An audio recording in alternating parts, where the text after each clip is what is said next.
Il est temps de faire le point sur la chasse en hélicoptère. Alors déjà, je vais répondre à la première critique, celle-là on va la balayer tout de suite, qui est « ce n'est pas de la chasse ». Alors là, c'est très simple. La définition de la chasse, selon le dictionnaire, c'est l'action de chasser, de poursuivre les animaux pour les manger ou les détruire.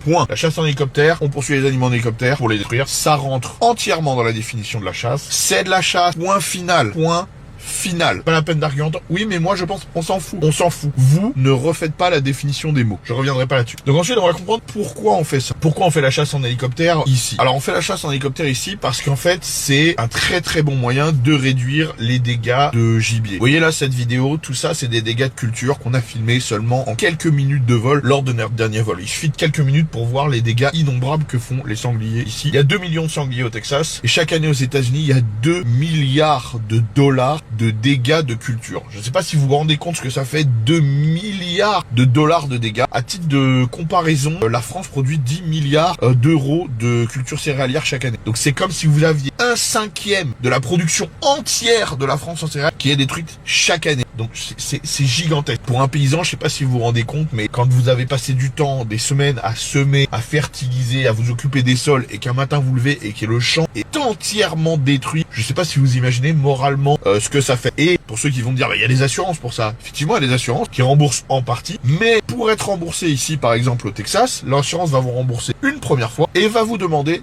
de mettre en place des systèmes de destruction. Et vous allez devoir le prouver. Et les systèmes de destruction, qu'est-ce que c'est? C'est engager des compagnies de chasse ou mettre des pièges. Et oui, parce qu'on va en revenir et on va y revenir là-dessus. Mais quelle est l'alternative à la chasse en hélicoptère? Ce sont les pièges. C'est-à-dire que les sangliers, si on ne les tue pas en hélicoptère, qu'est-ce qu'ils font les paysans? Ils mettent des grands pièges. C'est complètement légal ici puisque c'est un énorme nuisible. C'est une catastrophe écologique, le sanglier. Au Texas, je rappelle que le sanglier est une race qui a été importée. Ce n'est pas une race endémique du Texas. Donc c'est une race exotique qui a pullulé et qui a été importée, qui a une catastrophe écologique. Qu'est-ce qu'ils font? Ils mettent des énormes enclos avec un nègre noir au milieu. Les sangliers viennent manger. Quand il y a 20, 30, 40 sangliers, boum, le piège se referme. Le paysan, il arrive, il bat tout le monde. Abattage massif. Donc ces sangliers qu'on tue pas en hélicoptère, voilà comment ils finissent. Voilà l'autre solution. Je crois pas que ce soit plus romantique ou plus éthique ou je sais pas quoi. Donc on fait des chasses en hélicoptère. Pourquoi? Parce que déjà, oui, c'est un loisir, on va pas se mentir. Oui, on prend du plaisir à faire ça. C'est une expérience. Évidemment que c'est quelque chose que vous faites une fois dans votre vie. C'est pas une pratique que vous faites toutes les semaines ou je sais pas quoi. Mais c'est une expérience à faire. C'est plein de sensations fortes. C'est super. Et les paysans, ils y trouvent leur compte parce que non seulement ils se font rembourser par les assurances, en plus de ça, ça réduit drastiquement les dégâts de gibier. Et en plus de ça, ils sont payés pour ça. On les paye pour ça. Donc, l'argent qu'ils perçoivent des chasses en hélicoptère, elles servent aussi à rembourser l'argent qu'ils perdent des dégâts de gibier. Donc, tout le monde est gagnant. En quoi ça consiste une chasse en hélicoptère? Parce que vous allez me dire, la grande critique que je vois, c'est trop facile,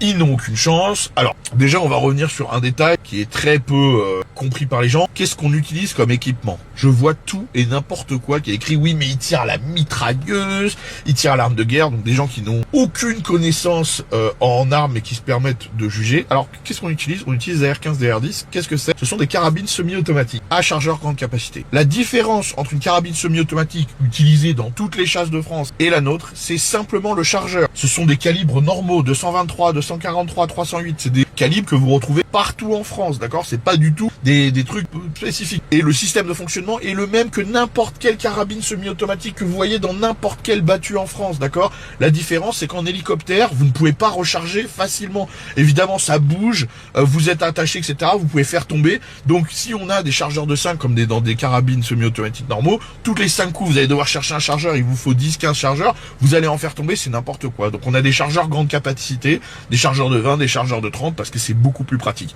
C'est la seule différence. Il n'y a pas d'histoire d'armes de guerre, il n'y a pas d'histoire de mitrailleuse ou je sais pas quoi. Ce sont des carabines semi-automatiques, comme vous voyez, partout, comme le vieux Jackie de votre club de chasse, il utilise. D'accord? La différence, c'est juste le chargeur. C'est tout. C'est tout. C'est pas parce que ça ressemble à ce que vous avez dans Call of Duty que d'un seul coup, c'est une mitrailleuse. Évidemment, on va me dire, mais oui, mais ce qui est critiquable, c'est que, où est l'action cinégétique? Il n'y a pas de recherche du gibier. Il n'y a pas de track, il n'y a pas besoin de comprendre le comportement du gibier, etc. Mais je suis tout à fait d'accord.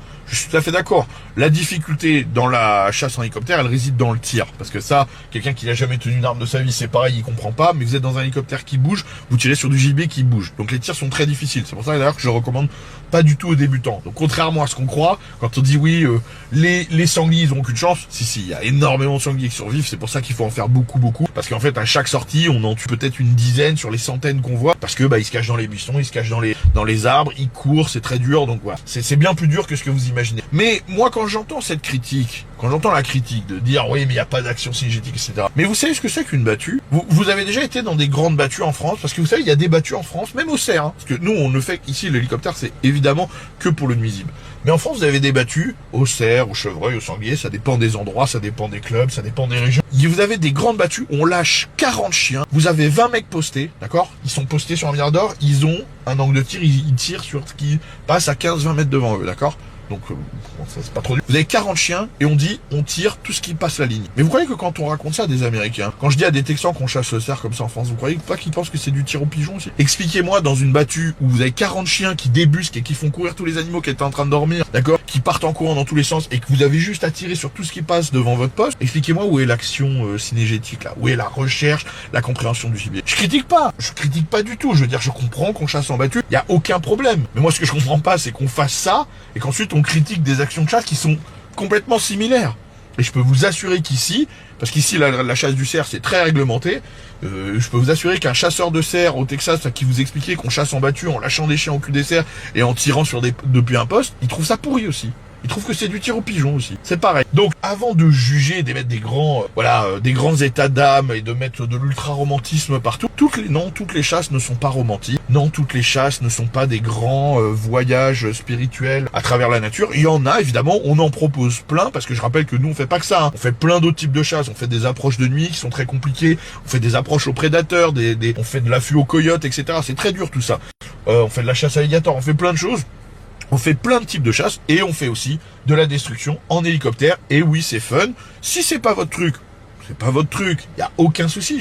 Je comprends qu'on puisse ne pas aimer. C'est pas pour tout le monde. Mais si vous avez envie d'une expérience qui change, une fois dans votre vie, un truc sensationnel, voilà, c'est sympa. Vraiment, c'est rigolo. Vous êtes en hélicoptère, ça bouge, le gibier bouge, c'est dur. Il y a de l'action, voilà. C'est intéressant, c'est à essayer une fois dans sa vie si vous avez envie, mais ne commencez pas avec les grandes critiques de c'est horrible, c'est machin. Que ça vienne de la gauche et des anti-chasses, là je comprends, de toute façon ils comprennent rien à rien aux actions synégétiques.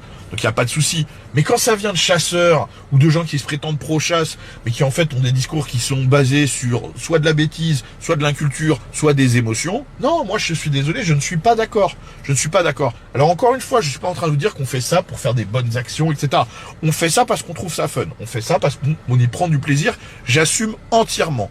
Mais ne m'expliquez pas que c'est pas bien ou je sais pas quoi, parce que, comme je vous le dis, la seule alternative, vous allez voir, je peux vous mettre des vidéos si vous voulez, vous n'avez pas trouvé ça plein, hein. Un énorme piège, 25 sangliers bloqués dans un piège de 10 mètres carrés et on a tout le monde à la chaîne. Voilà ce que c'est l'alternative. Donc c'est tout, il faut comprendre les problématiques des pays, il faut comprendre pourquoi on fait ça avant de juger. Quelqu'un qui me dit, moi, je trouve ça un peu bizarre ou ça, est-ce que tu peux m'expliquer pourquoi vous faites ça? Y a pas de souci. Mais les grands jugements de c'est pas de la chasse, c'est horrible, blablabla, alors que les mecs toute l'année ils tirent des bestioles qui passent à 10 mètres de leur poste, arrêtez, ne tombez pas là-dedans. C'est du niveau, c'est du niveau PETA, c'est du niveau vraiment animaliste, d'accord?